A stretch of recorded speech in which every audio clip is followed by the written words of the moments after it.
Good evening. Welcome to day 12 of reading challenge. Chapter 21. Dolly came out of her room to the tea of the grown-up people. Stephen Arkadovich did not come out. He must have left his wife's room by the other door. I'm afraid you will be called upstairs, observed Dolly, addressing Anna. I want to move you downstairs, and we shall be nearer. Oh, please, don't trouble about me, answered Anna, looking intently into Dolly's face, trying to make out whether there had been a reconciliation or not. It will be lighter for you here, answered her sister-in-law. I assure you that I sleep everywhere, and always like a marmot. What's the question? Inquired Stephen Arkadyevich, coming out of his room and addressing his wife. From his tone, both Kitty and Anna knew that a reconciliation had taken place. I want to move Anna downstairs, but we must hang up blinds. No one knows how to do it. I must see to it myself, answered Dolly, addressing him. God knows whether they are fully reconciled, thought Anna, hearing her tone, cold and composed. Oh, nonsense. Dolly, always making difficulties, answered her husband. Come, I'll do it all, if you like. Yes, they must be reconciled, thought Anna. I know how you do everything, answered Dolly. You tell Matthew to do what can't be done, and go away yourself, leaving him to make a muddle of everything.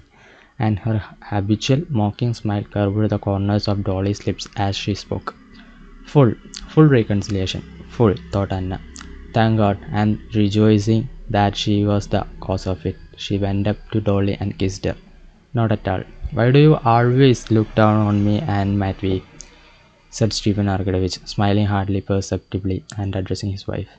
The whole event in Dolly was, as always, a little mocking in her tone to her husband, while Stephen Arkadyevich was happy and cheerful, but not so as to seem as though, having been forgiven, he had forgotten his offence.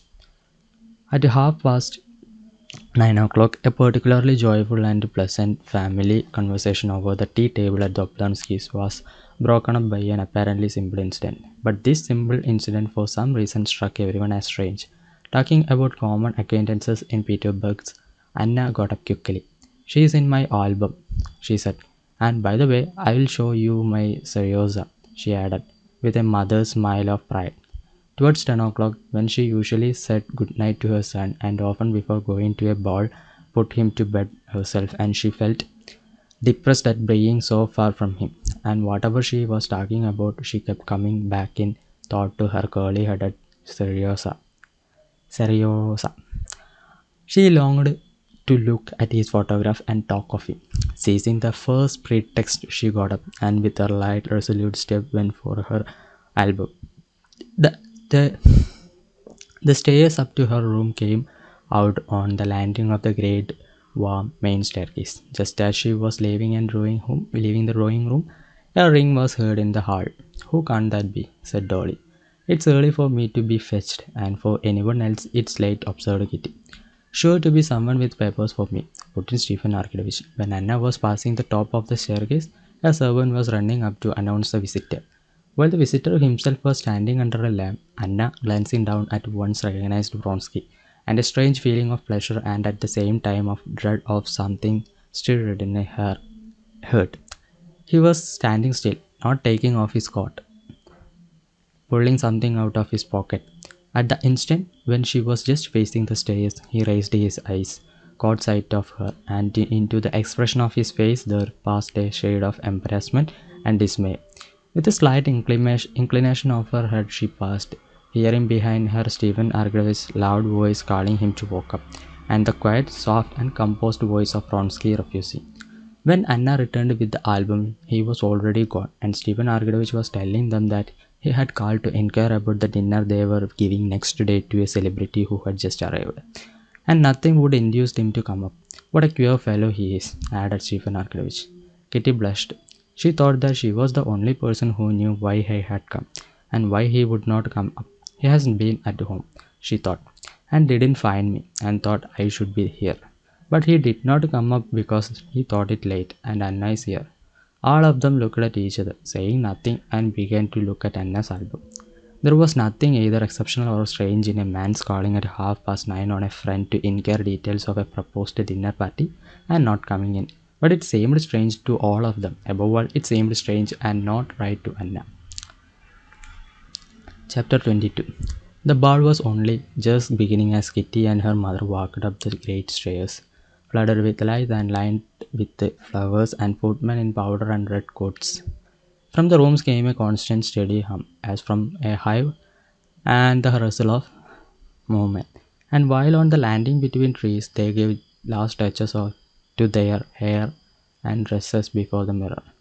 They heard from the ballroom the careful, distinct notes of the fiddles of the orchestra beginning the first waltz. A little old man in civilian dress arranging his grey curls before another mirror, and diffusing an odor of scent, stumbled against them on the stairs and stood aside, evidently admiring Kitty, whom he did not know. A birdless youth, one of those society youths whom the old Prince Shetcherbsky called young bucks, in an exceedingly open waistcoat, straightening his white tie as he went, bowed to them, and after running by, came back to ask Kitty for a quadrille. As the first quadrille had already been given to Vronsky, she had promised this youth the second. An officer, buttoning his glove, stood aside in the doorway and stroking his mustache, admired Rosie Kitty. Although her dress, her coiffure, and all the preparations for the ball had cost Kitty great trouble and consideration. At this moment she walked into the ballroom in her elaborate tulle dress over a pink slip as easily and simply as though all the rosettes and lace, all the minute details of her attire, had not cost her or her family a moment's attention, as though she had been born in that tulle and lace, with her hair done up high on her head, and a rose and two leaves on the top of it. When just before entering the ballroom, the princess, her mother, tried to turn right side out of the ribbon of her sash. Kitty had drawn back a little. She felt that everything must be right of itself and graceful, and nothing could need setting straight. It was one of Kitty's best days. Her dress was not uncomfortable anywhere. Her lace berth did not droop anywhere.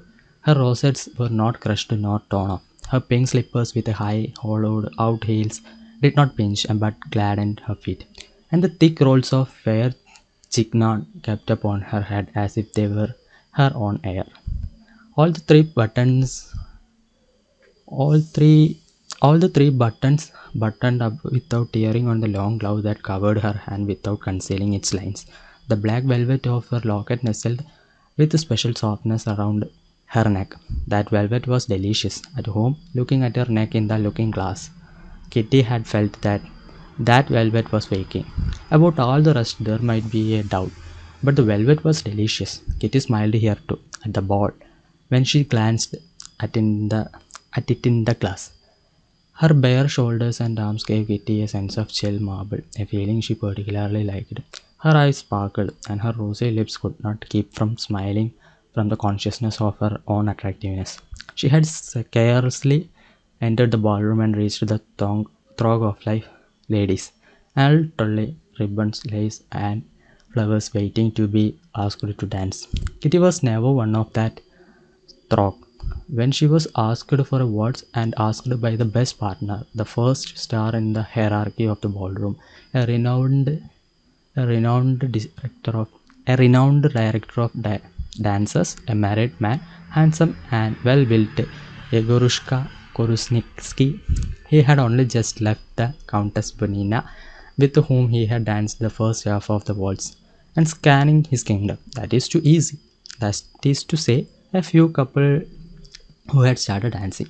He caught sight of Kitty entering and flew up to her with the peculiar, easy amble which is confined to directors of balls.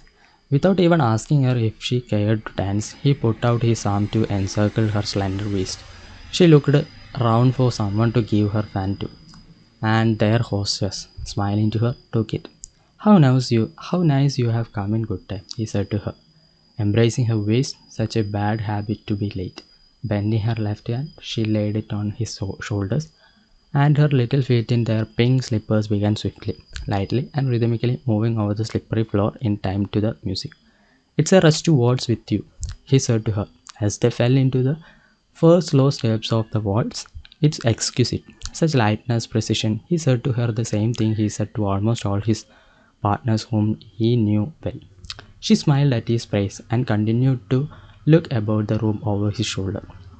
She was not like a girl at her first ball, for whom all faces in the ballroom melt into one vision of fairyland. And she was not a girl who had gone the stale round of balls till every face in the ballroom was familiar and tiresome. But she was in the middle stage between these two. She was excited, and at the same time, she had sufficient self possession to be able to observe. In the left corner of the ballroom, she saw the cream of society gathered together. There, incredibly naked, was the beauty lady, Korunsky's wife. There was the lady of the house. There shone the there, there shone the bald head of Krivin, always to be found where the best people were. In that direction gazed the young man, not venturing to approach. There too, she descried Stiva, and there she saw the exquisite figure and head of Anna in a black velvet gown. And he was there. Kitty had not seen him since the evening she refused to leave him. With her long-sighted eyes, she knew him at once and was even aware that he was looking at her. Another turn. You are not tired? Said Korsunsky,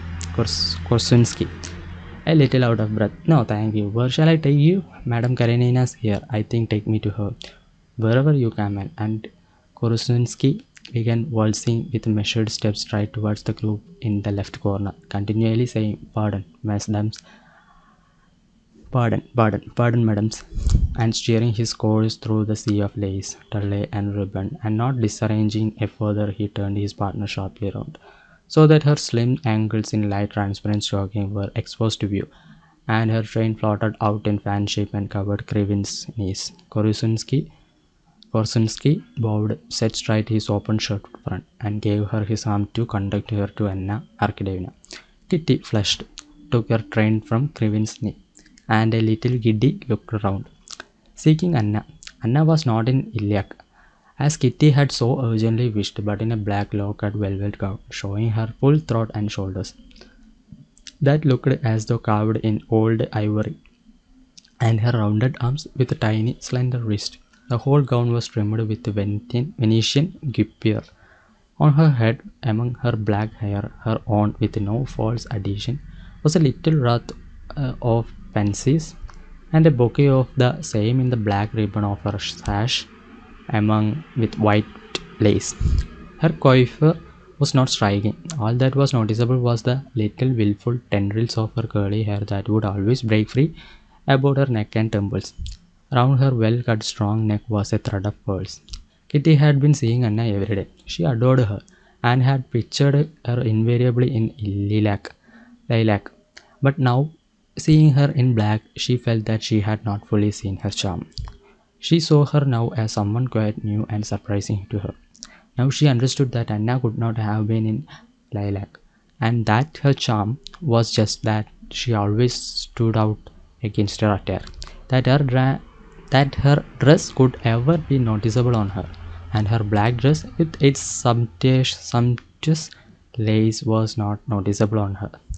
It was only the frame, and all that was seen as was she, simple, natural, elegant, and at the same time gay and eager. She was standing holding herself as always, very erect, and when Kitty drew near the group, she was speaking to the master of the house, her head slightly turned towards him. No, I don't throw stones, she was saying in answer to something, though I can't understand it. She went on, shrugging her shoulders, and she turned at once with a soft smile of protection towards Kitty. With a flying feminine glance, she scanned her attire and made a movement of her head hardly perceptible, but understood by Kitty, signifying approval of her dress and her looks. You came into the room dancing, she added. This is one of my most faithful supporters, said Korosunsky, bowing to Anna Arkadevna, whom he had not yet seen. The princess helps to make balls happy and successful. Anna Arkadevna, a waltz? He said, bending down to her. Why, have you met? Inquired their host. Is there anyone we have not met? My wife and I are like white wolves. Everyone knows us, answered Kosinski. A waltz. Anna Arkadevna, I don't dance when it's possible not to dance, she said. But tonight it's impossible, answered Kosinski. At that instant, Vronsky came up. Well, since it's impossible tonight, let us start, she said, not noticing Vronsky's bow, and she hastily put her hand on Korusunski's shoulder. What is she vexed with him about? Thought Kitty, discerning that Anna had intentionally not responded to Vronsky's bow.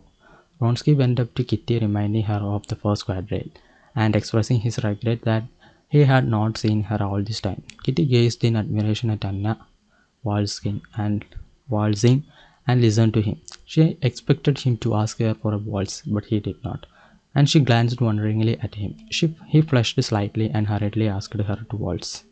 But he had only just put his arm around her waist and taken the first step when the music suddenly stopped.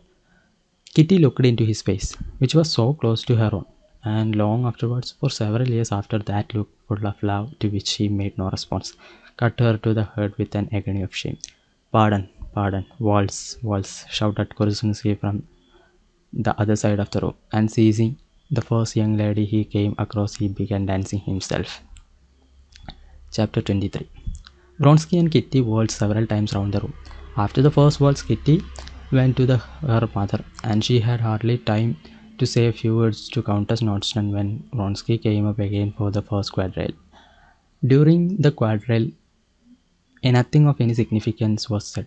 There was disjointed talk between them of the Korusunskis, husband and wife, whom he described very amusingly as delightful children at 40, and of the future town theatre, and only once the conversation touched her to the cube when he asked her about Levin, whether he was here, and added that he liked him so much.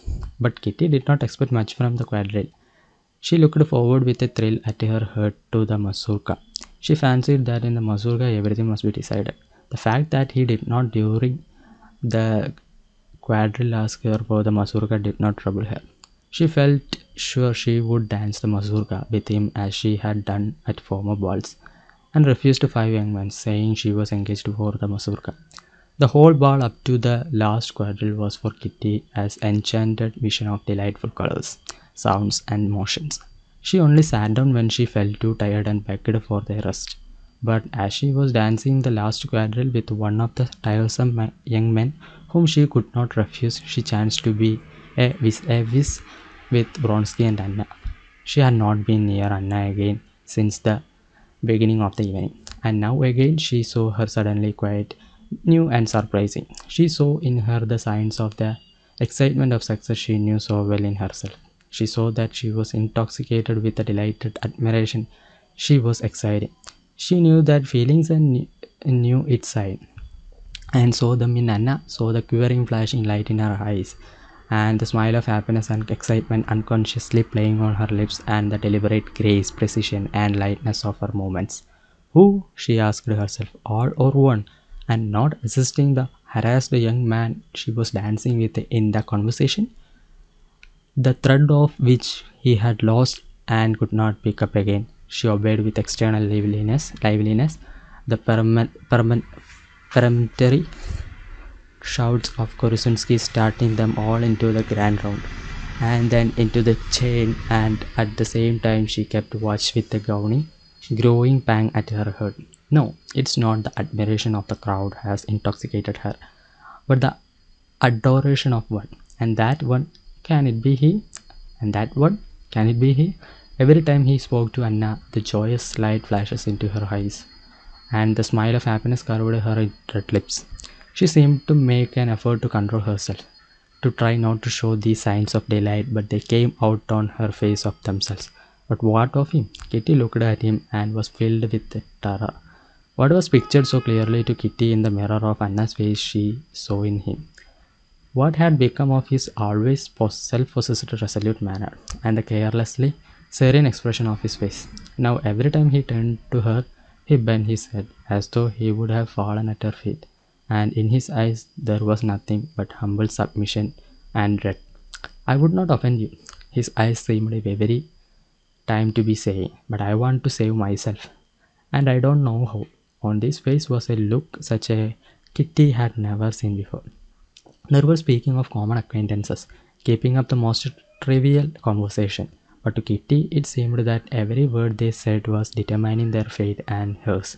And strange it was that they were actually talking of how upset Ivan Ivanovich was with his French, and how the Eletsky girl might have made a better match. Yet these words had all the wild consequences for them, and they were feeling just as Kitty did. The whole bar, the whole world, everything seemed lost in fog in Kitty's soul. Nothing but the stern discipline of her bringing up supported her and forced her to do what was expected of her. That is to dance, to answer questions, to talk, even to smile. But before the mazurka, when they were beginning to rearrange the chairs and a few couples moved out of the smaller rooms into the big room, a moment of despair and horror came for Kitty. She had refused five partners, and now she was not dancing with mazurka. She had not even a hope of being asked for it because she was so successful in society that the idea would never occur to anyone that she had remained disengaged till now. She would have to tell her mother she felt ill and go home, but she had not the strength to do this. She felt crushed. She went to the furthest end of the little drawing room and sank into a low chair. Her light, transparent skirts rose like a cloud above her slender waist. One bare, thin, soft, girlish arm, hanging listlessly, was lost in the folds of her pink tunic. In the other she held her fan, and with rapid short strokes fanned her burning face. But while she looked like a butterfly clinging to a blade of grass and just about to open its rainbow wings for fresh flight, her heart ached with a horrible despair. But perhaps I am wrong. Perhaps it was not so. And again she recalled all she had seen. Kitty, what is it? Said Countess Nordstrand, stepping noiselessly over the carpet towards her. I don't understand it. Kitty's lower lip began to quiver. She got up quickly. Kitty, you are not dancing with the mazurka? No, no, said Kitty in a voice shaking with tears. He asked her for the mazurka before me, said Countess Nordstrand, knowing Kitty would understand who were he and her. She said, why, aren't you going to dance with the Prince Shetservskia? Oh, I don't care, answered Kitty. No one but she herself understood her position. No one knew that she had just refused the man whom perhaps she loved, and refused him because she had put her faith in another. Countess Nordstrand found Kosinski, with whom she was to dance the mazurka, and told him to ask Kitty. Kitty danced in the first couple, and luckily for her she had not to talk because Kosinski was all the time running about directing the figure. Vronsky and Anna sat almost opposite her. She saw them with her long-sighted eyes and saw them too, close by, when they met in the figures, and the more he saw of them, the more convinced was she that her unhappiness was complete. She saw that they felt themselves. She saw that they them. She saw that they felt themselves alone in that crowded room, and on Vronsky's face, always so firm and independent, she saw the look that had struck her, of bewilderment and humble submissiveness, like the expression of an intelligent dog when it has done wrong. Anna smiled, and her smile was reflecting by him. She grew thoughtful, and he became serious. Some supernatural force drew Kitty's eyes to Anna's face. She was fascinating in her simple black dress. Fascinating were her round arms with their bracelet. Fascinating was her firm neck with its thread of pearls. Fascinating the straying curls of her loose hair. Fascinating the graceful, light movements of her little feet and hands. Fascinating was that lovely face in its eagerness, but there was something horrible and cruel in her fascination. Kitty admired her more than ever, and more acute was her suffering. Kitty felt overwhelmed, and her face showed it. When Vronsky saw her coming across her in the mazurka, he did not at once recognize her. She was so changed, delightful, but he said to her, for the sake of saying something. Yes, she answered. In the middle of the mazurka, repeating a complicated figure newly invented by Kosinski, Anna came forward into the center of the circle. Anna came forward into the center of the circle, chose two gentlemen, and summoned a lady and Kitty. Kitty gazed at her in dismay as she went up. Anna looked at her with drooping eyelids and smiled, pressing her hand, but noticing that Kitty only responded to her smile by a look of despair and amazement, she turned away from her and began gaily talking to the other lady. Yes, there is something uncanny, devilish, and fascinating in her, Kitty said to herself. Anna did not mean to stay to supper, but the master of the house began to press her to do so. Nonsense, Anna Arkadevna, said Korusinski, drawing her bare arm under the sleeve of his dress coat. I have such an idea for a cotillion. And he moved gradually on, trying to draw her along with him. Their host smiled approvingly. No, I am not going to stay, answered Anna, smiling. But in spite of her smile, both Korusinski and the master of the house saw from her resolute tone that she would not stay. No. Why? As it is, I have danced more at your ball in Moscow than I have all the winter in Petersburg, said Anna, looking round at Vronsky, who stood near her. I must rest a little before my journey. Are you certainly going tomorrow then? Asked Vronsky. Yes, suppose so. Yes, I suppose so, answered Anna, as it were wondering at the boldness of his question, but the irrepressible, quivering brilliance of her eyes and her smile set him on fire as she said. Anna Arkadevna did not stay to supper, but went home. Thanks for the day. We'll see tomorrow.